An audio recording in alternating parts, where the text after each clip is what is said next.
जय श्री राम जी, जय श्री राम। आज जो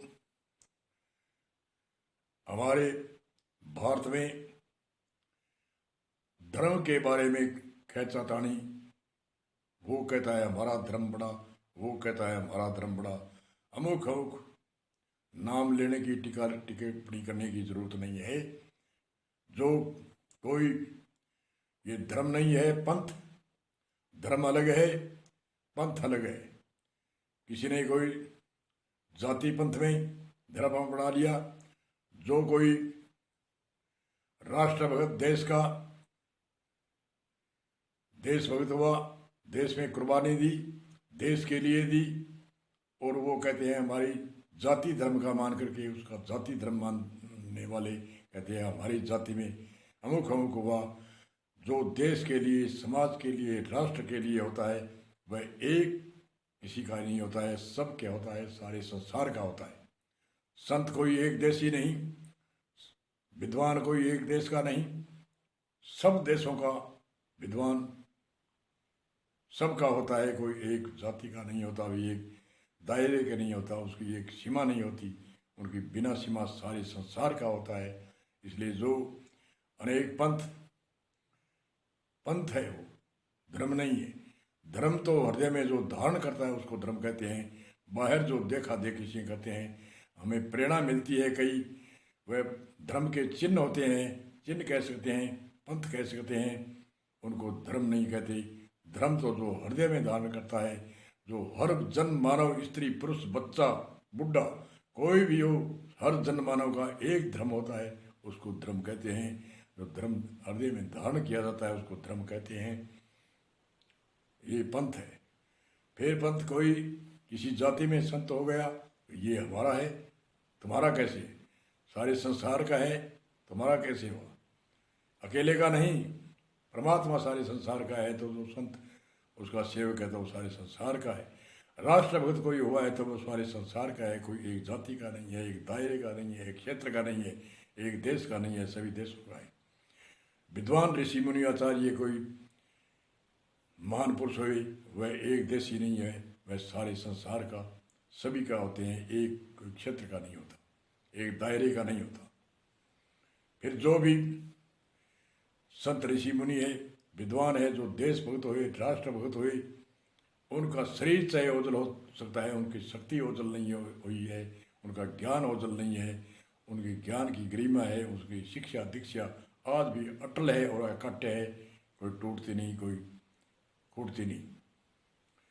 इसलिए सभी धर्म जो ऋषि मुनियों ने बताया है वो हृदय में धारण करने वाला धर्म है, उसको धर्म कहते हैं।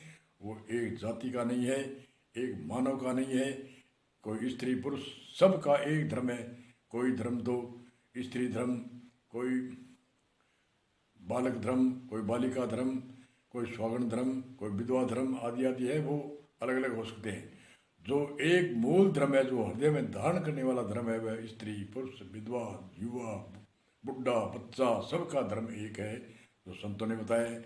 धरती क्षमा दम है सत्य, सोच इंद्रिय निग्रह बुद्धि विद्या सत्यम है क्रोधम। 10 प्रकार के धर्म के अंग बताए हैं। जैसे हमारे शरीर में एक अंग का नाम शरीर नहीं है, सभी सामूहिक अंग मिलते हैं जब एक शरीर होता है, ऐसे तो हमारे हाथ है, पैर है, आँख है, नाक है, अनेक अंग है। इन एक सभी अंगों को मिला करके एक शरीर नाम हम बोलते हैं, कहते हैं ये शरीर है। इसी तरह से 10 अंग को जो धारण करता है वो एक हृदय में धर्मात्मा है, वो धर्म है। धैर्य, मनुष्य को धैर्य रखना चाहिए। धीरे रे मन धीरे, धीरे सब कुछ हो, माड़ी सिंचय बाग ने ऋतु आया फल खाए। तो धैर्य रखना, धैर्य सभी रखते हैं। किसान खेती 6 महीने 4 महीनों की धैर्य रखता है तब तो उसके प्रॉफिट होता है।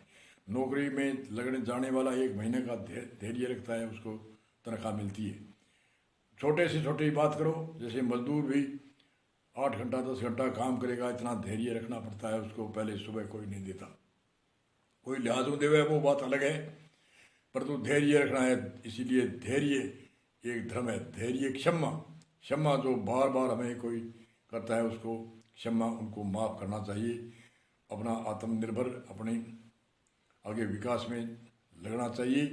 उनको बार बार दंड देने से आपका समय खराब होगा और आप आगे बढ़ नहीं सकोगे। तो क्षमा धरती क्षमा दम, दम कहते हैं मन को रोकना, इंद्रियों को रोकना। धरती क्षमा दम असत्य चोरी का त्याग करना। धरती क्षमा दम असत्य सोच कहते हैं पवित्रता को। मन से पवित्र रहो, तन से पवित्र रहो और वाणी से पवित्र रहो। तन से पवित्र, चोरी जारी हिस्सा का त्याग करो, चोरी मत करो,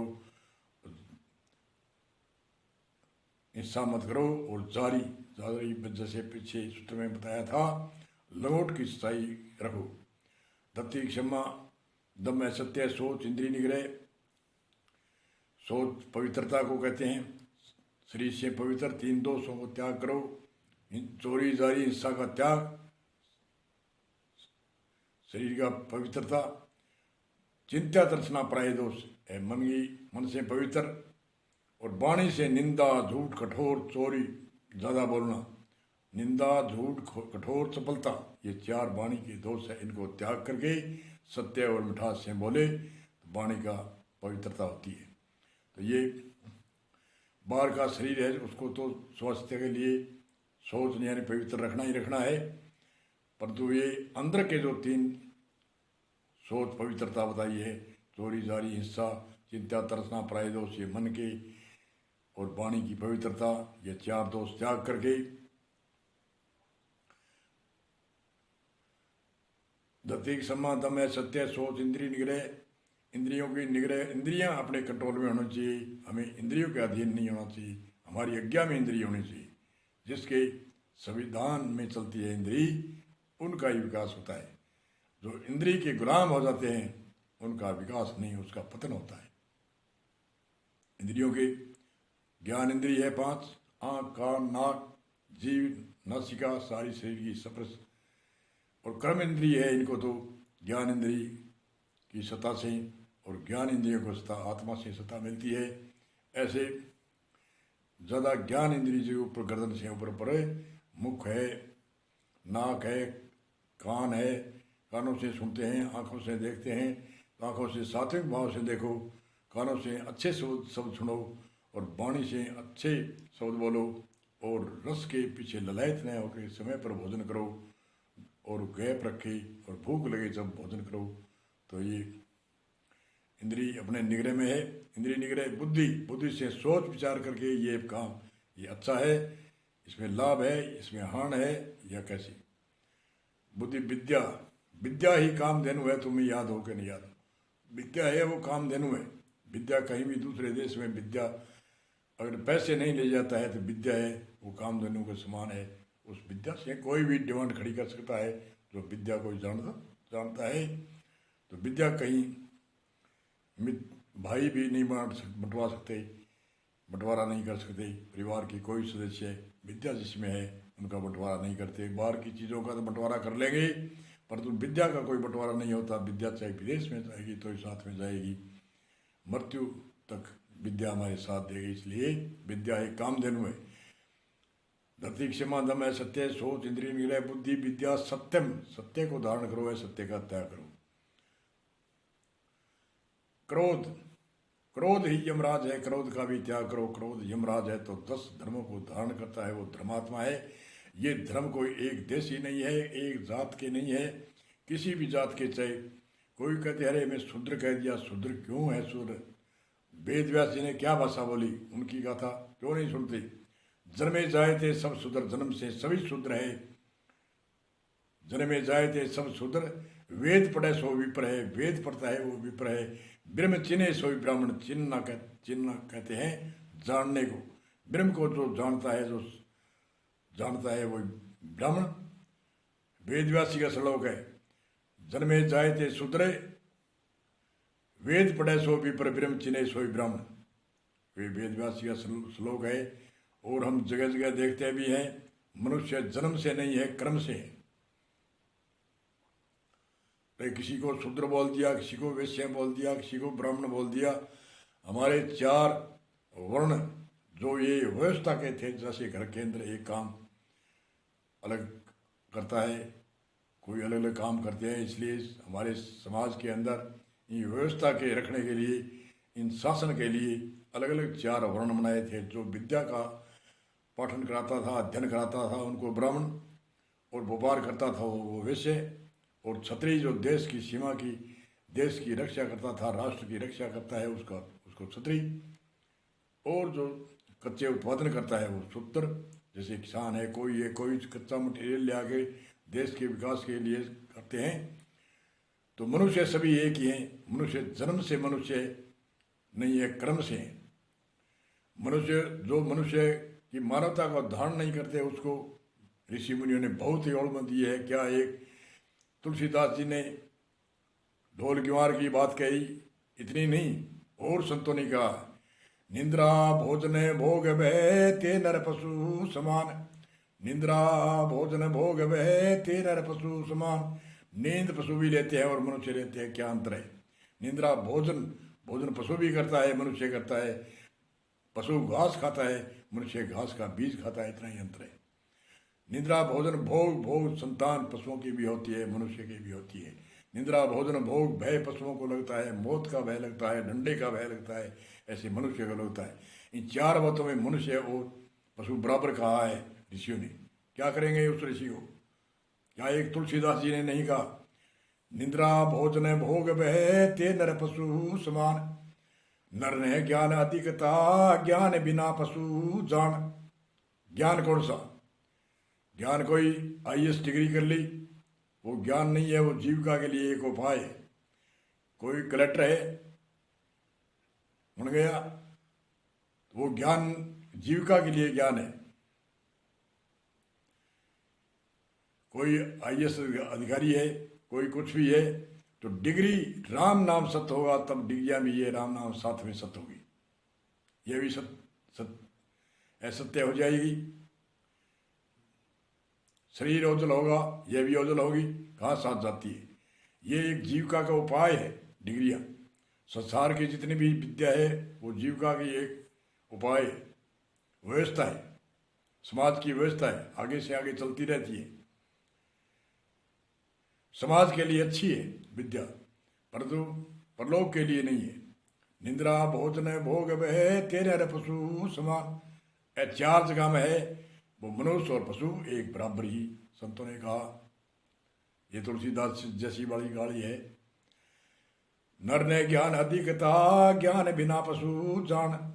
ज्ञान कहते हैं आत्म ज्ञान को, तत्व ज्ञान को, जो मोक्ष मुक्ति, बार बार जन्मना और मरना, इसको मिटाने वाला ज्ञान, जो आत्म ज्ञान, तत्व ज्ञान, पुरातन ज्ञान, सनातन ज्ञान, ये जब तक नहीं होता तब तक पशु के समान ही है। अनेक ऋषियों ने कहा है कि मनुष्य में गुण नहीं है तो वो सींग पूंछ के बिना एक पशु है। बहुत से ओर में दिए है संतों ने। इसलिए धर्म के बारे में, जो धारण करने वाला है हृदय में, उसको धर्म कहते हैं। जो जिसको मजहब कह दो, पंथ कह दो, उनको अपनी जाति का कोई मजहब कह दो, पंथ कह दो। हमारी जाति का वो था, एक संत विद्वान ऋषि मुनि, एक जाति एक क्षेत्र का नहीं होता है, वह सभी सारे देशों का होता है, देश विदेशों का होता है। उनकी शिक्षा, संतों का भाव कितना है, सर्वे सुखी रहे, सभी धनवान हो, सभी निरोग हो, सभी का कल्याण हो, सभी का उत्थान हो, सभी की मोक्ष मुक्ति हो, ऐसी भावना जो संतों की रहती है, वह एक देशी कभी नहीं होता है, वह सर्वदेशी है, सारे संसार का है, एक देश का नहीं है, एक क्षेत्र का नहीं है, एक जाति का नहीं होता। संत विद्वान ऋषि मुनि राष्ट्र भगत कोई भी होता है, वो सारे संसार का होता है। उससे उपदेश मिलता है, उनसे हमें प्रेरणा मिलती है, उनको सीखना चाहिए, उनसे प्रेरणा लेनी चाहिए। उनका शरीर तो ओझल है, परंतु उनकी वाणी ओझल नहीं है, उनका उपदेश ओझल नहीं है, उसकी शिक्षा ओझल नहीं है, उनका जो गरिमा, ज्ञान की गरिमा है, वो ओझल नहीं है। इतिहास से या उनके जीवन चरित्र से, उनकी जीवनी से सीखे, उनके उपदेशों से सीखे, उनके इतिहास आदि से सीखे। आजकल तो साक्षात बोलकर भी उसकी रिकॉर्डिंग होती है, कैसे भी प्रत्यक्ष के रूप में भी देख सकते हैं। इसलिए एक देशी संत कभी नहीं होता। तो इसलिए हमारा सभी धर्म है जो हृदय में धारण करने वाला धर्म है, उनके पर कोई वाद विवाद की टीका टिप्पणी नहीं है। मनुष्य जन्मे जाए थे सब शुद्र, जन्म से सब शुद्र है। और हमारे ऋषियों ने शरीर के अंदर भी अंगों को भी अलग अलग बताया है। जैसे गर्दन से ऊपर पर 4 ज्ञान इंद्रिय ऊपर है, आँख है, कान है, नाक है, जीव है, रस विषय। तो ये ब्राह्मण ऊपर ज्ञान इंद्रिय उपदेश देती है, और ऊपर ये गर्दन से ऊपर पर ब्राह्मण है। ब्राह्मण का काम क्या है? दान लेना और देना। तो ये जीव हमारे रसगुल्ला खाते हैं तो ये अपने आप अंदर नहीं रखता, ये आगे पेट में देता है।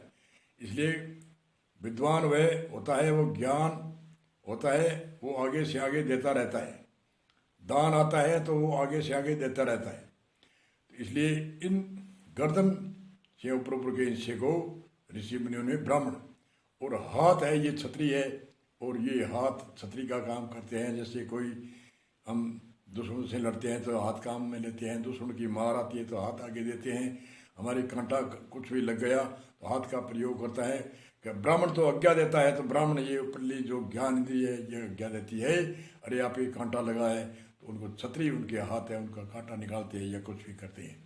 पेट हमारे वैश्य है, वैश्य जैसे बढ़िए व्यापार करके हमारे सारे देश विदेश से हमें माल ला करके इधर उधर से पूर्ति करती है, परसेंटों के लालच में या अपनी जीविका चलाने के लालच में, कैसे भी करो। तो उनको वैश्य कहा है। तो हमारे पेट के अंदर हम भोजन डालते हैं, उनका वितरण होता है, उनका अलग अलग धातुओं में जाता है, कहीं खून बनता है, कहीं पसीना बनता है, पानी जब अलग अलग जगह जहाँ काम में आना है वहाँ आता है, इनका वितरण होता है। इसलिए उनको पेट को वैश्य कहा है, और पैरों को शूद्र कहा है। हम जो मेहनत करते हैं, हमारे शरीर के पैर है ये शूद्र है, यही हमारी सेवा करते हैं। ये चल कर जाते हैं, नौकरी करने जाता है तो चलता है, खेती करने जाता है, कोई भी कार्य करता था, हमारे शरीर के ये पैर शूद्र है, ये शूद्र है, यही काम करेंगे, सेवा करेंगे। तो दो हमें शूद्र है, हमें शूद्र में, अरे हम तो शूद्र कह दिया, ऐसे कह दिया, ऐसे शूद्र हमारे सभी शूद्र हैं, सभी ब्राह्मण हैं, सभी क्षत्रिय है। 4 वर्ण हमारे शरीर के अंदर, चारों वर्ण कायम है। तो हम चारों भी है, एक नहीं।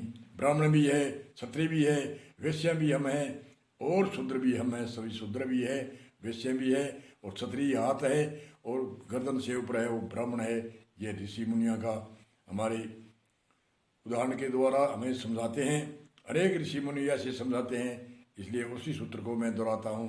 इसी सूत्र के साथ में ही वाणी का विराम देते हैं। विरोधाभास न करके हम मानव जाति के सब एक हैं, परमात्मा की संतान एक है, धर्म एक है, और हृदय में धारण करने वाला धर्म सबका एक है। मजहब एक अलग अलग हो सकते हैं, पंथ अलग अलग हो सकते हैं, जाति का पंथ अलग हो सकता है, परंतु जो परमात्मा के हम एक पिता की संतान है, वो एक है, दो नहीं है। बोलो जय श्री राम, जय श्री राम।